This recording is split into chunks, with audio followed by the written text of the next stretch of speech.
Hello everyone, good evening guys. तो आज की क्लास है हमारी यूनिवर्सिटी वेट्स पे। ठीक है, ओके। तो स्टार्ट करते हैं। आज हम बात कर रहे हैं यूनिवर्सिटी वेट्स। ठीक है, यूनिवर्सिटी वेट्स की अगर हम कुछ इंट्रोडक्शंस की बात करें, ठीक है, तो यूनिवर्सिटी वेट्स में जैसे मतलब बहुत हाईली एजुकेटेड प्लेराइट्स थे। ठीक है, यानी 16 सेंचुरी के दौरान। ठीक है, और अगर हम उसके टाइम की बात करें तो एलिजाबेथ इज वन का टाइम था ये। ठीक है, यानी उसमें एक्टिव थे ये। ठीक है, इन सब ने अगर हम स्टडी की बात करें तो ये ऑक्सफोर्ड एंड कैम्ब्रिज यूनिवर्सिटी से इन्होंने स्टडी की। ठीक है, और ठीक है, इसलिए इन्होंने मतलब यूनिवर्सिटी वेट्स बोला जाता है, यानी कहा गया। ठीक है, अगर हम इस ग्रुप के राइटर्स ने जो मतलब इंग्लिश ड्रामा को एक नई डायरेक्शन दी। ठीक है, एंड जो पुराना ड्रामा था उसको बढ़कर आगे मॉडर्न ड्रामा थिएटर्स की एक फाउंडेशन नींव भी रखी। ठीक है, ये लोग पहले से ऐसे प्लेराइट्स थे जो मतलब राइटिंग को प्रोफेशनल के रूप में करते थे। ठीक है, यानी यूज करते थे। ठीक है, अगर हम सबसे इम्पोर्टेंट मेंबर्स की बात करें तो इसमें क्रिस्टोफर मार्लो इसमें सबसे इम्पोर्टेंट मेंबर है। ठीक है, यानी फेमस राइटर है जिन्होंने मतलब ड्रामा में powerful language and blank verse का यूज पॉपुलर बनाया था। ठीक है, इनके अलावा Robert Greene, Thomas Nashe and John Lyly and George Peele, ठीक है, भी इम्पोर्टेंट मेंबर थे इसमें, यानी इम्पोर्टेंट राइटर थे। ठीक है, ओके। आगे हम इन चीज मतलब इन राइटर्स के बारे में डिस्कस करेंगे, फुल एक्सप्लेन करेंगे इनको। ठीक है, एंड हम इम्पोर्टेंट रोल की बात करें तो इसमें मतलब the development of English drama में इसका इम्पोर्टेंट रोल था। दी मेड थिएटर्स इन्होंने बनाया जैसे artistic, serious and professional, and a very important role in the development of English drama में, यानी इंपॉर्टेंट रोल था इनका इंग्लिश ड्रामा में। ठीक है, न्यू न्यू मतलब न्यू चीजें लेके आए ये जैसे creativity, learning and classical knowledge in theatres में, मतलब इन थिएटर्स में ये creativity, learning and classical knowledge को लेके आए। ठीक है, और जैसे इन्होंने ड्रामा को बहुत ही सिंपल बना दिया एंड रिलीजियस। ठीक है, drama was mostly religious and simple, but इन्होंने सबसे ज्यादा जैसे आर्टिस्टिक, प्रोफेशनल एंड एंटरटेनिंग पे मतलब फोकस किया, ज्यादा ध्यान दिया इन्होंने। ठीक है, ओके। अगर हम बात करें कुछ फेमस मेंबर्स की या फिर फेमस राइटर्स की, तो ये फेमस राइटर्स है क्रिस्टोफर मार्लो। ठीक है, ओके। क्रिस्टोफर मार्लो सबसे फेमस था, एंड ये ब्लैंक वर्स में यूज किए जाते थे। ब्लैंक वर्स को मतलब इन्होंने बहुत ज्यादा पॉपुलर बनाया। ओके, ठीक है, हीरोइक थीम्स इन ड्रामा में। अगर हम अदर मेंबर्स इंक्लूड करें इसमें तो अदर राइटर्स हैं इसमें जैसे Robert Greene, Thomas Nashe, John Lyly and George Peele. ठीक है, ओके। एंड इसके द्वारा जो वर्क है, ठीक है, तो जो मतलब इसके द्वारा इंक्लूड किया गया, इसके द्वारा जैसे ग्रीक एंड रोमन लिटरेचर्स को, ठीक है, ज्यादातर फोकस किया गया जैसे पावर, लव एंड ट्रेजेडी पे। ठीक है, ओके। और अगर हम इसके कैरियर की बात करें, प्रोफेशनल कैरियर इन इंग्लैंड, यानी ये इंग्लैंड के अर्लीस्ट प्रोफेशनल राइटर्स में से थे। ठीक है, ओके। एंड हीरोइक स्टाइल्स को इन्होंने powerful language and drumstick dialogues use किया एंड मतलब इन्होंने ग्रीक एंड रोमन लिटरेचर्स को स्ट्रॉन्ग इफेक्ट किया। ठीक है, ओके। नेक्स्ट हम बात करेंगे राइटर लिस्ट की। अगर हम राइटर लिस्ट की बात करें तो ये है, फर्स्ट है इसमें रॉबर्ट ग्रीन को, ठीक है, Thomas Nashe, John Lyly and George Peele को। ठीक है, ओके। अब हम जैसे एक्सप्लेन करेंगे पर राइटर को। ठीक है, अब हम बात करेंगे रॉबर्ट ग्रीन की। ठीक है, रॉबर्ट ग्रीन एक फेमस राइटर थे एलिजाबेथ के टाइम पे। ठीक है, और इनको ज्यादातर प्ले थे इसके, वो प्रोज रोमांस एंड पैम्फलेट में थे। ठीक है, एंड इनकी लाइफ्स की बात करें तो ये कैम्ब्रिज यूनिवर्सिटी से इन्होंने मतलब पढ़ाई की थी, अपनी स्टडी की। एंड जो थोड़े से लाइफ लाइफ में ये थोड़े से बोलते हैं जिनको कोई मतलब टेंशन वगैरह नहीं होती, तो जैसे ये थोड़े से लापरवाह थे एंड पैसों की बहुत ज्यादा प्रॉब्लम थी। ठीक है, एंड जैसे लास्ट में इनकी एंड में इनकी डेथ हुई तो ये भी एक पॉवर्टी यानी गरीबी की वजह से ही हुई। ठीक है, गरीबी में ही हुई थी इनकी। ठीक है, जैसे हम बात करेंगे प्लेस ड्रामा की, तो ये थे जैसे फ्राया बैकेन एंड फ्राया पंगी। ठीक है, ओके, यानी ये दो साधुओं की स्टोरी थी इसमें। ठीक है, फ्रायर बैकेन एंड फ्राया बन गई की, ये मतलब दो साधुओं की स्टोरी थी। ठीक है, एंड नेक्स्ट है ओरलैंडो। ठीक है, इसमें ज्यादातर यूज किए जाते थे ए रोमांटिक एंड हीरोइक ड्रामा, ये बेस्ड थे स्फेरिक थीम्स पर। ठीक है, ओके। नेक्स्ट हम बात करेंगे, अगर हम बात करें जेम्स फोर की, तो ये a mixer of the history and romance. इसमें मिक्सचर था, मतलब मिक्स थे ये। ठीक है, हिस्ट्री एंड रोमांस। अगर प्रोज वर्क की बात करें, ठीक है, पेंडोस्टो, ठीक है, Pandosto the triumph of time. Okay, important है ये। Okay, and the sources of for मतलब जो विलियम शेक्सपियर की सोर्सेज की बात करें प्ले की, तो हम बात कर रहे हैं जैसे इसमें ये फेमस था विंटर टैल से। ठीक है, ओके, यानी जो शेक्सपियर था उन्होंने मतलब ग्रीन स्टोरियो का बारीकी से यूज किया, यानी अच्छे से पढ़ा उनको। ठीक है, डीपली। ओके, ठीक है ना। नेक्स्ट हम बात करेंगे जैसे पैम्फलेट की बात करेंगे हम।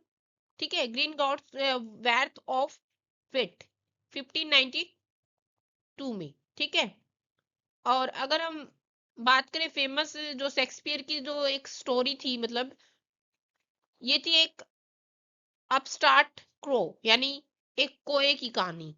ठीक है, यानी ये जो अपस्टार्ट क्रो है ब्यूटीफाई है विदाउट आवर फीचर्स, यानी एक ऐसा कोआ जो हमारे पंखों से खुद को सजाकर बड़ा बन रहा है, इसको कहा जाता है। ठीक है, ओके। नेक्स्ट हम बात करेंगे थॉमस नेस। अब हम बात करेंगे थॉमस नेस। ठीक है, ये एक मतलब यूनिवर्सिटी वेट्स के फेमस यानी राइटर्स थे या फिर फेमस मेंबर थे। ठीक है, एलिजाबेथ के टाइम पे। ठीक है, इनको ज्यादातर मेनली किसके लिए जाना जाता था, पैम्फलेट, प्रॉस एंड सैटायर। ठीक है, ओके। अगर हम major work and prose and pamphlet की बात करें तो ये है पियर्स। ठीक है, पियर्स, सॉरी, एक minute, Pierce, Penniless, his application to the devil 1592 में। ओके, याद कर लेना, कभी कभी आ जाता है ये पेपर में, इसके मेजर वर्क के एंड पैम्फलेट, ठीक है। एंड बात करें इसकी फेमस, मतलब सबसे ज्यादा जो इम्पोर्टेंट फेमस वर्क थे, ठीक है, तो ये है a sharp satire on the society, poverty and corruption के लिए ज्यादातर ये जाने जाते थे, फेमस वर्क थे इसके, ठीक है। यानी इसमें सोसाइटी की बात हो रही है और पॉवर्टी यानी गरीबी, एंड बात करें हम जैसे की, तो इसमें ज्यादातर करप्शन दिखाया गया है, ठीक है। ओके, अब हम बात करें जैसे दी अनफॉर्चुनेट ट्रेवलर 1594 में, ठीक है।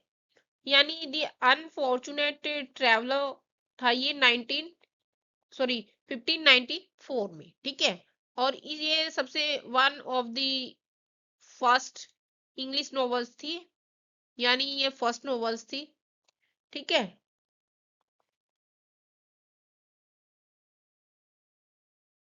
Okay, and full of adventure and realistic story telling, ठीक है। यानी स्टोरी को सुनने वाला और उस स्टोरी को सुनना एंड कहना, ओके। एंड नेक्स्ट बात करेंगे हम क्राइसिस टीयर्स ओवर जेरूसलम, ठीक है। यानी जो क्राइसिस टीयर्स ओवर जेरूसलम है वो कब है, 1593 में, ओके,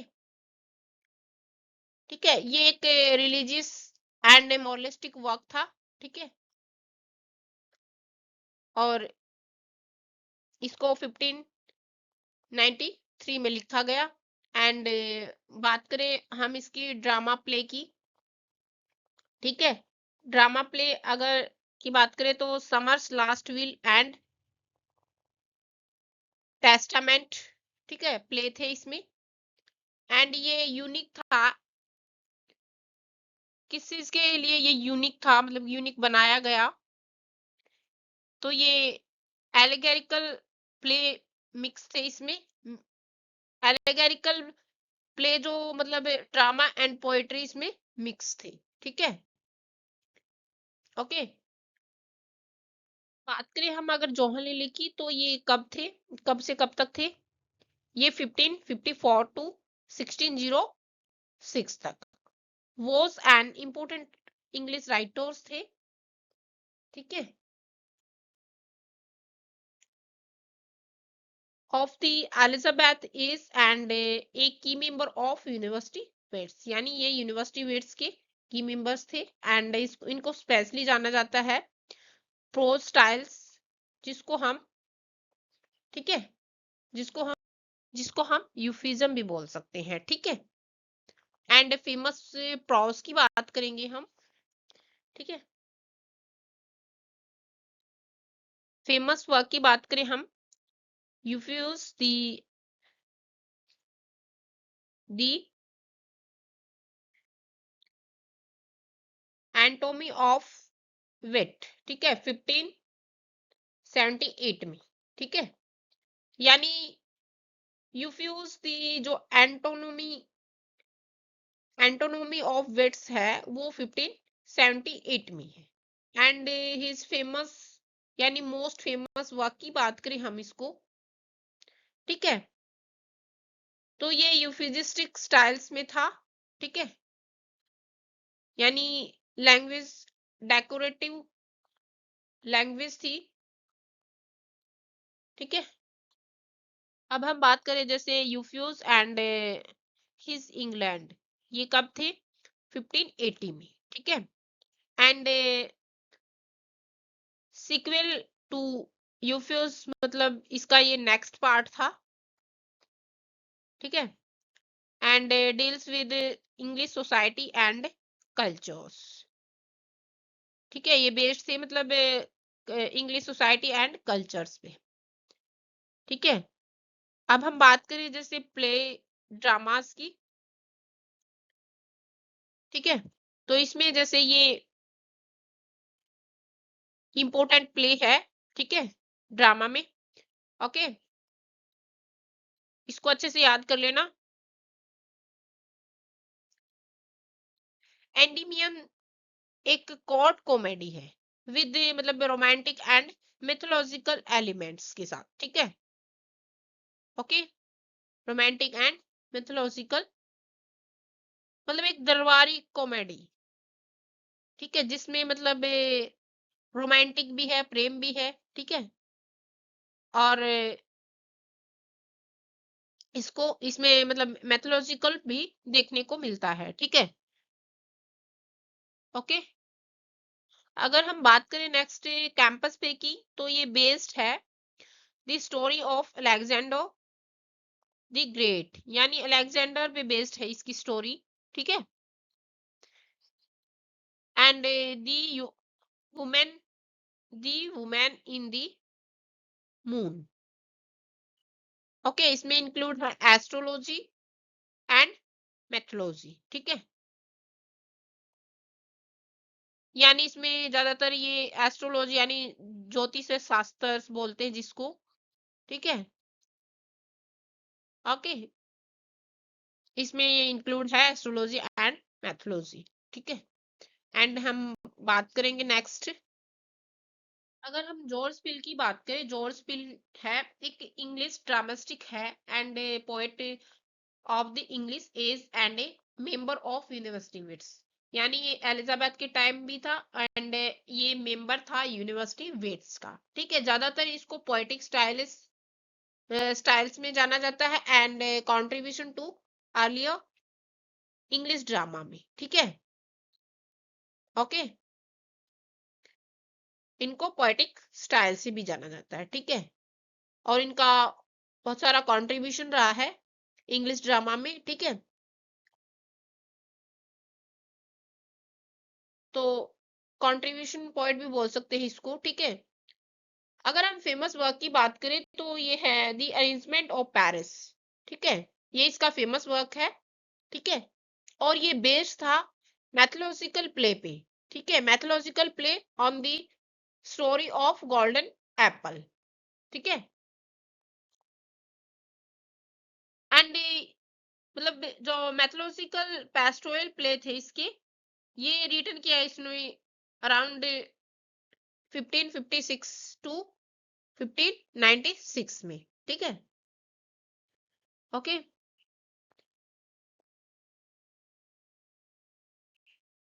नेक्स्ट हम बात करें हैं एडवर्ब वन की। एक हिस्टोरिकल प्ले था द इंग्लिश किंग, ठीक है। The old the old wife tale, ये कॉमेडी के साथ एक फेरी टेल स्टाइल्स में मतलब इसको यूज किया गया एंड इसको हम बोल सकते हैं फेरी टेल मतलब कि एक परियों की कहानी, ठीक है। ओके, एंड नेक्स्ट है the love the love of king David fair math save, ठीक है। ये मतलब इनके जो प्ले थे वो ज्यादातर बाइबल में मतलब बाइबल ड्रामा में लिखे जा रहे थे, ठीक है, पर ही बेस्ड थे मतलब। ओके, आज की क्लास यहीं तक, ठीक है।